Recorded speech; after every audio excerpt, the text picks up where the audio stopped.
نحمده ونستعينه ونستغفره ونستهديه ونعوذ بالله من شرور أنفسنا وسيئات أعمالنا من يهده الله فلا مضل له ومن يضلل فلن تجد له وليا مرشدا أشهد أن لا إله إلا الله وحده لا شريك له وأشهد أن محمدا عبده ورسوله لا نبي ولا رسول بعده اللهم صل وسلم وبارك على نبينا محمد في الأولين والآخرين وعلى آله وأصحابه الطيبين الطاهرين وعلى من سار على نهجه إلى يوم الدين أما بعد أيها المسلمون أوصيكم ونفسي بتقوى الله وطاعته فقد فاز المتقون قال الله تبارك وتعالى في كتابه الكريم بعد أعوذ بالله من الشيطان الرجيم يا أيها الذين آمنوا اتقوا الله حق تقاته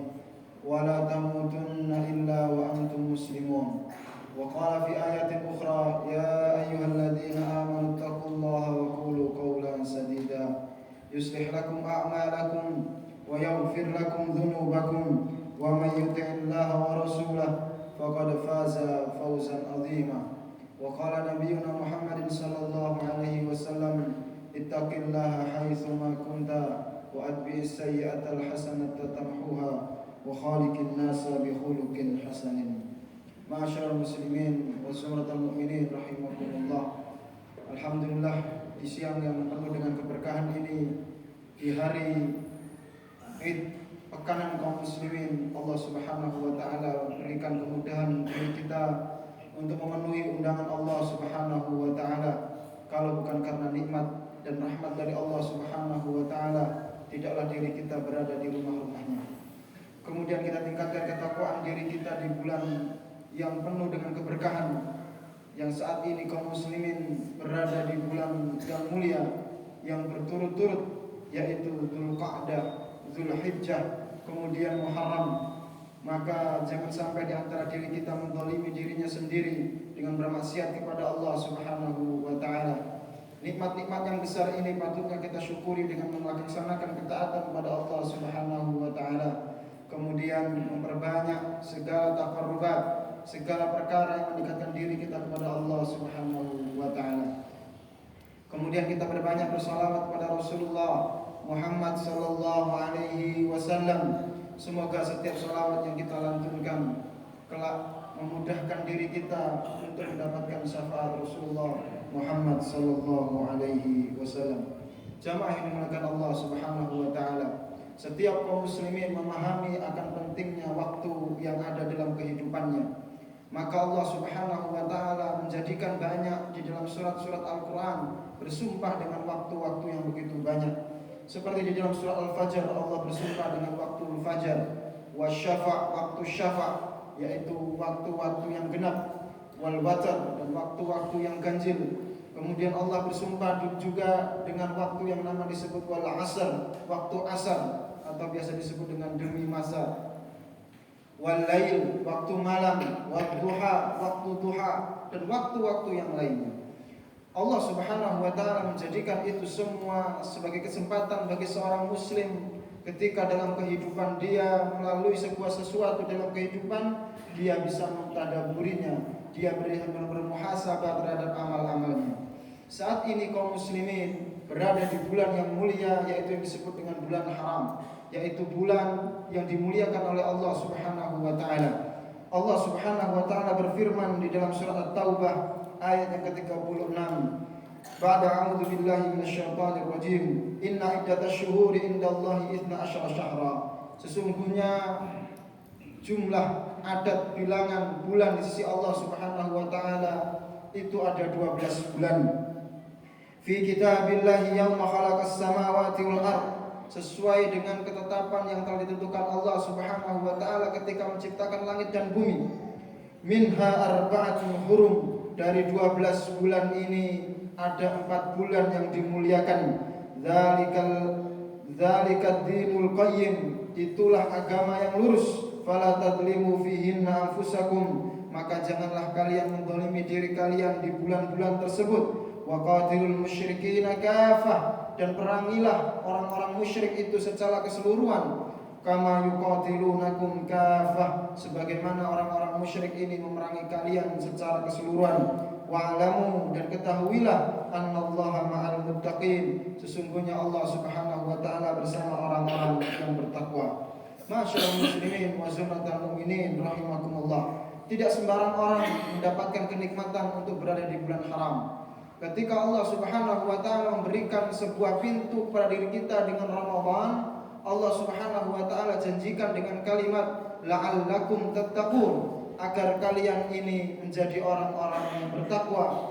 Kemudian Allah Subhanahu wa taala sambutlah orang-orang bertakwa itu masuk di bulan-bulan haji. Dan Allah Subhanahu wa taala menyebutkan di dalam surah Al-Baqarah dengan kalimat Al-Hajju Ashhurun Ma'lumat, sesungguhnya hari-hari haji itu adalah di bulan-bulan yang telah diketahui.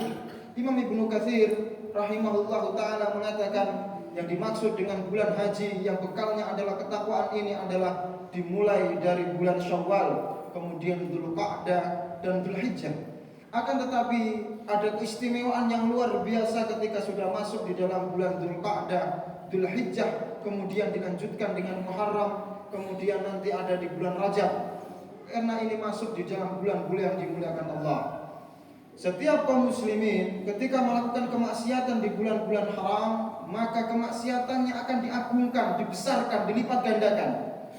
Bukan berarti ketika seseorang bermaksiat di luar bulan haram, maksiat tersebut tidak besar. Maksiat tersebut tetap dianggap besar di sisi Allah Subhanahu wa taala. Akan tetapi ketika seseorang itu bermaksiat di bulan haram, maka dia akan dilipat gandakan lebih agung daripada maksiat-maksiat di bulan-bulan lainnya.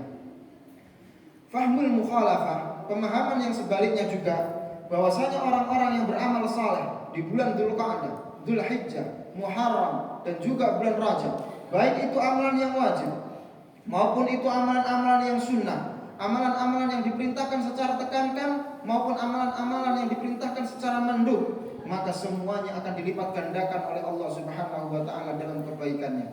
Maka siapa saja yang melakukan kebaikan-kebaikan di bulan yang mulia ini, Dzulqa'dah, Dzulhijjah, Muharram dan juga bulan Rajab, maka ia akan mendapatkan kebaikan-kebaikan yang terus dilipat gandakan oleh Allah Subhanahu wa taala. Masyaallah muslimin wa sunnatul mu'minin rahimakumullah. Apa sekiranya amalan-amalan yang perlu kita tekankan di bulan yang penuh dengan kemuliaan ini? Tentunya amalan yang bisa kita kerjakan adalah membawa keistiqomahan kita di bulan Ramadan, kemudian kita lanjutkan di bulan Syawal, kita lanjutkan di bulan haram ini, bulan Dzulqa'dah, Dzulhijjah, Muharram, dan nanti juga di bulan-bulan lainnya sampai masuk di bulan haram yang terakhir yaitu bulan Rajab. Apa yang paling ditekankan? Yaitu salat.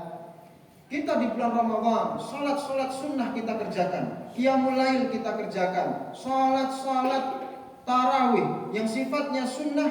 Kita seakan-akan kalau terlambat merasa rugi, kita kalau terlambat merasa ada yang kurang dari Ramadan kita, padahal itu yang sunnah. Bagaimana dengan salat wajib kita di luar Ramadan? Bukankah Allah Subhanahu wa taala telah menjadikan bahwasanya salat ini bagian dari rukun Islam? Rasulullah sallallahu alaihi wasallam bersabda yang diriwayatkan oleh Abdullah bin Umar radhiyallahu anhuma, qala Rasulullah sallallahu alaihi wasallam bersabda, bunyal Islam ala khamsin. Islam ini terbangun atas 5 pondasi yang kokoh. Syahadatu an la ilaha illallah wa anna Muhammadar Rasulullah. Yang pertama adalah syahadat asyhadu an la ilaha illallah wa anna Muhammadar Rasulullah, sebagai pintu awal seseorang memasuki Islam itu sendiri. Maka barang siapa yang mengucapkan syahadatu an la ilaha illallah, maka dia kita ketahui, kita kenal atau enggak di pelosok penghujung dunia sana, maka dia adalah telah menjadi saudara kita sesama muslim, karena pengikatannya adalah kalimat la ilaha illallah itu, dan ini lebih kuat daripada segala ikatan. Sudah berapa banyak saudara, adik, kakak saling membunuh sebab harta? Sudah berapa banyak orang tua dipenjarakan oleh anak-anaknya, orang tua membunuh anaknya dan lain sebagainya, padahal memiliki ikatan darah yang begitu kuat. Akan tetapi seorang ketika diikatkan dengan ikatan la ilaha illallah, maka seluruhnya akan tunduk dengan kalimat la ilaha illallah. Kita melihat kondisi kaum muslimin saat ini ketika saudara-saudara kita yang ada di Palestina sedang terhimpit dari Gaza, sekarang berada di Rafah, kemudian mau masuk ke arah Mesir, ditolak oleh orang-orang nasionalisme Mesir, bahkan dipukulin. Alangkah menjeritnya hati kita kaum muslimin, karena kita telah disaudarakan dengan saudara-saudara kita orang-orang Palestina, saudara-saudara kita yang ada di Gaza, saudara-saudara kita yang ada di Rafah. Bukan disaudarakan sebab adanya negara, bukan disaudarakan sebab adanya politik, bukan disaudarakan sebab hartanya kebutuhan harta kita, akan tetapi disaudarakan kalimat la ilaha illallah. Dan Allah Subhanahu wa taala menekankan pada kalimat innamal mu'minuna ikhwah. Sesungguhnya seorang mukmin ini saudara. Maka kita kenal atau tidak kenal terhadap orang yang mengucapkan la ilaha illallah, maka dia adalah saudara kita. Masyaallah muslimin wa sunnatul mu'minin. Maka jangan pernah kita berhenti berdoa untuk saudara-saudara kita yang saat ini telah terdolimi, yang saat ini telah terjajah oleh orang-orang ghasibin, para ghasibin al-Yahudi laknatullah alaihi. Kemudian yang kedua, Islam ini terbangun kokoh atas dasar yaitu salat wa iqamis salat, menegakkan salat. Salat ini menjadi tiang kedua bagi setiap kaum muslimin. Maka perlu diperhatikan dengan baik, tidak hanya sekedar diperhatikan dengan cara yang biasa saja. Bukankah ada perkara yang ditekankan dalam Islam ketika anak-anak Rasulullah sallallahu alaihi wasallam dalam hadisnya bersabda, "Muru auladakum bis-shalati wa hum sab'a sinin." Perintahkanlah anakmu salat ketika usianya sudah 7 tahun. Tidak ada syariat yang diperintahkan seperti ini dalam penekanannya. Tapi salat Rasulullah sallallahu alaihi wasallam jadikan penekanan secara khusus bahwasanya salat ini adalah hal yang paling pokok.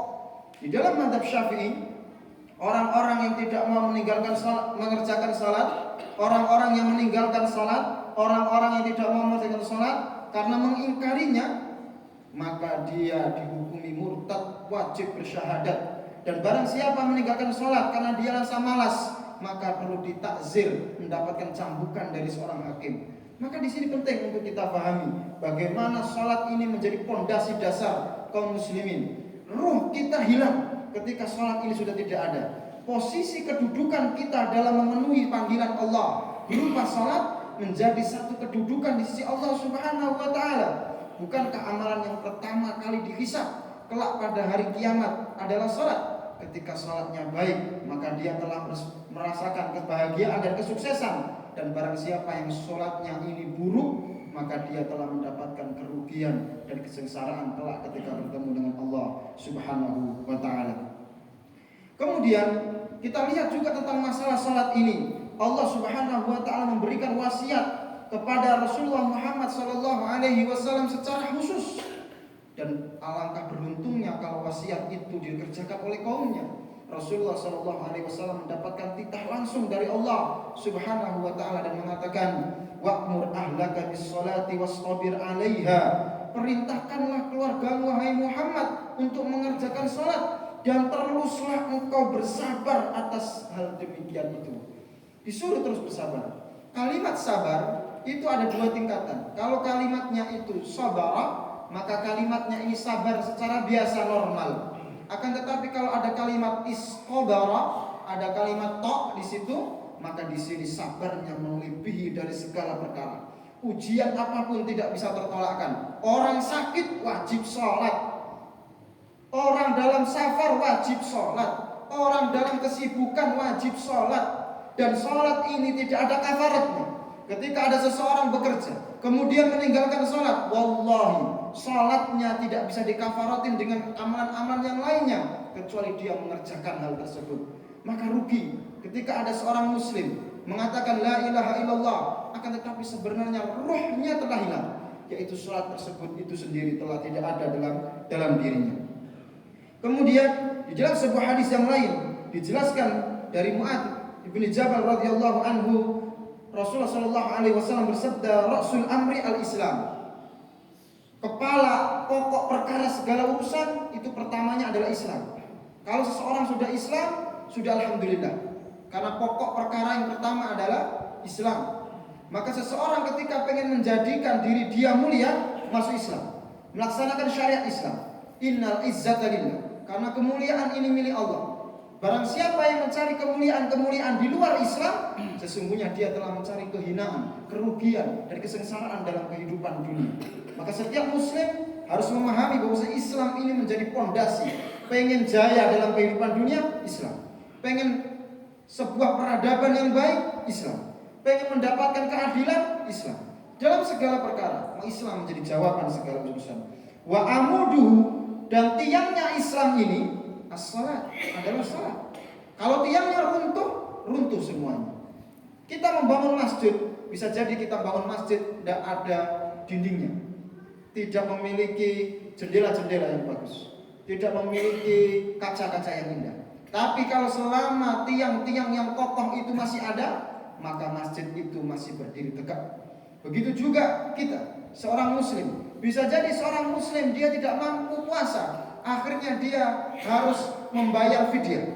Bisa jadi seorang muslim tidak mampu membayar zakat karena dia menjadi mustahik zakat. Bisa jadi seseorang tersebut tidak mampu untuk melaksanakan haji karena dia tidak memiliki sebuah kekuatan dan kelebihan harta. Akan tetapi sholat, tidak sedikit dari kita yang tidak bisa mencari rukhsah. Hanya orang yang gila saja yang boleh tidak sholat kalau sudah balik. Maka di sini penting sebagai seorang muslim kita kerjakan dengan baik perkara tersebut. Wa dzirwatu sanamihi al-jihad, dan puncak tertinggi dari pelaksanaan syariat tersebut dalam Islam adalah melaksanakan jihad fisabilillah. Ini adalah pokok yang kedua. Kemudian pokok yang ketiga yaitu wa itaiz zakat, dan melaksanakan zakat. Ini adalah semangat yang kita bawa dari Ramadan. Ketika kita di Ramadan, kita melaksanakan zakat, ditutup dengan zakatul badan, yaitu zakatul fitr. Kemudian selain itu juga kebanyakan orang Indonesia melaksanakan zakat malnya juga, zakat profesi dan lain sebagainya. Itu dilakukan di akhir-akhir Ramadan. Meskipun kadang sebagian ulama mengatakan kalau waktunya belum waktu satu nisab, 1 tahun, 1 haul, maka belum wajib untuk melaksanakan zakat. Semangat ini kita bawa juga di bulan Ramadan. Di luar Ramadan kita bawa. Sedekah kita jangan berhenti. Amal-amal soleh kita yang lainnya, barik menyantuni yatim, sedekah kita di pagi hari, memberikan nafkah pada keluarga, menambah jatah uang keluarga, makin sayang ke anak, makin perhatian kepada pasangan. Ini juga perlu ditingkatkan. Karena sebagian dari kaum muslimin ketika dia mampu memberi makan anak yatim merasa bangga, akan tetapi ketika dia mampu memberikan makan kepada anak-anaknya tidak bangga. Ini kesalahan yang besar. Seorang muslim mendapatkan pahala yang paling besar dari sedekahnya adalah ketika dia memberikan kepada dzawil arham, orang-orang yang memiliki ikatan tali silaturahmi dengan diri dia, terutama adalah anaknya, istrinya, orang tuanya, dan lain sebagainya. Maka jangan salah, sebagian dari kaum muslimin kadang-kadang tidak memperhatikan tentang ailahnya, keluarganya, tetapi malah memperhatikan orang lain. Tentunya bukan menghalang-halangi kita untuk beramal saleh di luar keluarga kita, akan tetapi ini bagian dari syariat Allah Subhanahu wa taala, bahwasanya ada hal yang lebih diutamakan dibandingkan dengan yang lainnya. Kemudian yang selanjutnya, yang kelima adalah wahajjal baiti. Yang keempat adalah wasyam Ramadan, dan puasa Ramadan. Puasa Ramadan kita sudah pahami bahwasanya setelah puasa Ramadan ada puasa Syawal, dan kita sudah lewat dari puasa Syawal tersebut. Kalau saja di dalam mazhab Syafi'i kita pengen terapkan bagi setiap muslim yang memang dalam kondisi kesibukan kemarin di bulan Syawal tidak mampu mengerjakan sama sekali puasa Syawal, maka silakan diqadha di luar Syawal. Kalau memang dalam kondisi terhalang, akan tetapi kalau ditinggalkan karena hal yang biasa atau memang disengaja, maka puasa-puasa kita yang mendapatkan pahala setahun penuh tersebut tidak bisa dipenuhi dengan puasa-puasa yang lainnya. Maka bisa dikerjakan puasa-puasa sunnah yang lainnya. Semoga puasa-puasa tersebut mampu menutupi apa yang menjadi amalan-amalan kita di luar hal-hal yang diwajibkan tersebut. Ada puasa Daud, ada Senin Kamis, 3 hari setiap bulan, ya kan, ada 13, 14, 15 setiap bulan. Dan ini adalah wasiat dari Rasulullah SAW kepada sahabatnya Abu Hurairah. Kemudian yang selanjutnya wahajjal baiti man istata'a ilaihi sabila, yaitu berhaji ketika ia memiliki kemampuan. Masyaallah muslimin wa zumratul mukminin rahimakumullah. Dari semua ini Maka yang ditekankan dalam khutbah pada kali ini adalah tentang masalah salatnya. Diperhatikan dengan baik. Ternyata di akhirat ada di antara orang-orang mujrim, orang-orang yang mendapatkan siksaan Allah Subhanahu wa taala itu karena tidak salat. Dijelaskan di dalam surah Al-Mudaththir ayat 41 sampai dengan 46.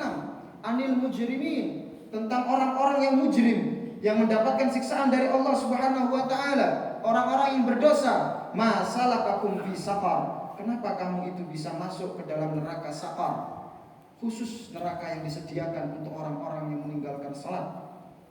Qalu lam nakum minal musallin. Dulu kami tidak mau mengerjakan salat. Dulu kami tidak mau melaksanakan salat. Perkara-perkara yang begitu besar ditinggalkan, tapi perkara-perkara yang kecil kita kerjakan. Kita kalau dapat undangan dari bos kita, misalkan, atau dari kementerian, atau dari presiden, bahwasanya kita akan ketemu jam 6 pagi, maka kita sudah siapkan dari jam 4 subuh. Kita prepare, kita siapkan pakaian terbaik, kita siapkan parfum terbaik, kemudian kita akan datangi dengan sungguh-sungguh. Tidak mungkin kita dalam kondisi pertemuan tersebut dalam kondisi ngantuk dan lain sebagainya.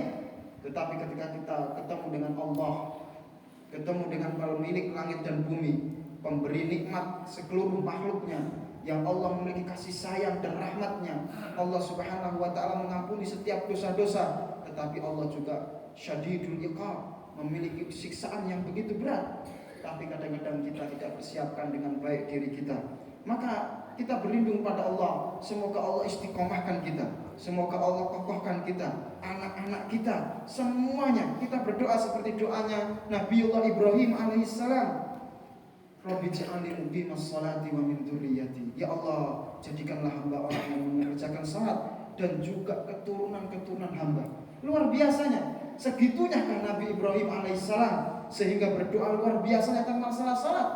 Tapi kadang-kadang di antara umat Rasulullah Muhammad SAW ini mengerjakan salat ditunda-tunda, jamaahnya malas-malasan, apalagi kalau sudah masuk salat isya, salat subuh, masya Allah. Maka kita kerjakan, semangat memotivasi diri kita bahwasanya pokok yang paling utama ini jangan tertinggalkan, yaitu sudah kerjakan semuanya di masjid, di rumah Allah. Tidak ada yang lebih agung dari apa yang telah diperintahkan Allah berupa salat berjamaah ini. Aqulu qawli hadza wastaghfirullah li wa lakum wa lisairil muslimin min kulli dhanb fastaghfiruhu innahu huwal ghafurur rahim.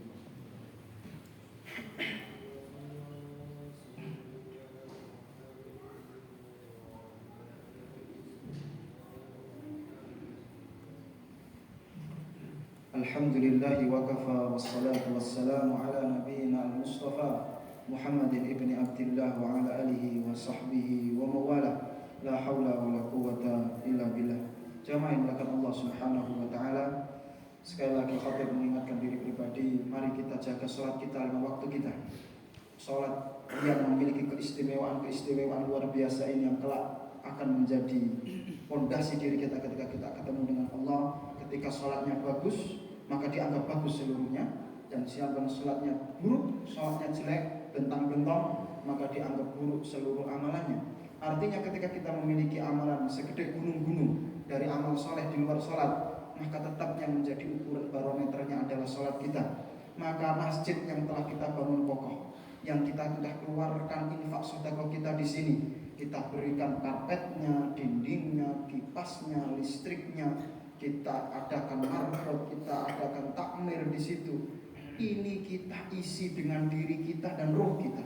Anak-anak kita berikan contoh bahwasanya dulu peradaban Islam itu dimulai dari saf-saf yang rapat ketika sholat. Dulu peradaban Islam itu dibangun dari awalnya mereka bangun. Semakin pagi kaum muslimin ini bangun, semakin cepat dia bertemu dengan Allah Subhanahu wa ta'ala di malam-malam harinya, semakin cepat dia melahir kejayaan, semakin cepat dia mendapatkan kemenangan. Ini harus saya tanamkan. Sehingga kita lihat bagaimana ketika Rasulullah SAW dalam perang Uhud, Rasulullah menyiapkan peperangan dari semenjak sebelum subuh. Rasulullah SAW dalam perang Badar, Rasulullah memulai peperangan dengan sholat malam dimulai dari jam 12 malam. Ketika kita hitung dengan waktu kita saat ini, maka hal-hal seperti ini perlu kita contohkan kepada anak-anak kita. Bukan saja masjid ini miliknya orang-orang yang sudah beruban, tetapi juga miliknya anak-anak yang siap menatap peradaban di masa depan. Anak-anak kita yang kita kenalkan dengan teknologi tidak akan mampu memenuhi hati dan pikirannya, akan tetapi salat ini akan memenuhi hati dan pikirannya. Setiap orang tua akan kecewa ketika dirinya sudah bertemu Allah, tetapi anaknya tidak salat dan akan membawa beban bagi orang tuanya. Tetapi alangkah bahagianya setiap orang tua ketika dia terbujur kaku, kemudian anaknya lah yang mensolatkannya. Maka di sini penting, setiap diri kita menekankan pada diri masing-masing bahwasanya saya harus menjadi agen of change, agen perubahan dalam rumah tangga saya. Tidak ada kebaikan kecuali saya telah contohkan kepada anak saya. Tidak ada keburukan kecuali saya telah larang anak saya dari hal tersebut. Kita berdoa kepada Allah Subhanahu wa taala, semoga Allah istiqomahkan, Allah kokohkan hati kita dan kelak dipertemukan di surga Allah Subhanahu wa taala. Innallaha malaikatahu yusholluna 'alan nabiy ya ayyuhalladzina amanu shallu 'alaihi wa sallimu taslima. Allahumma shalli 'ala Muhammad wa 'ala ali Muhammad kama shallaita 'ala Ibrahim wa 'ala ali Ibrahim wa barik 'ala Muhammad wa 'ala ali Muhammad kama barakta 'ala Ibrahim wa 'ala ali Ibrahim innaka Hamidum Majid.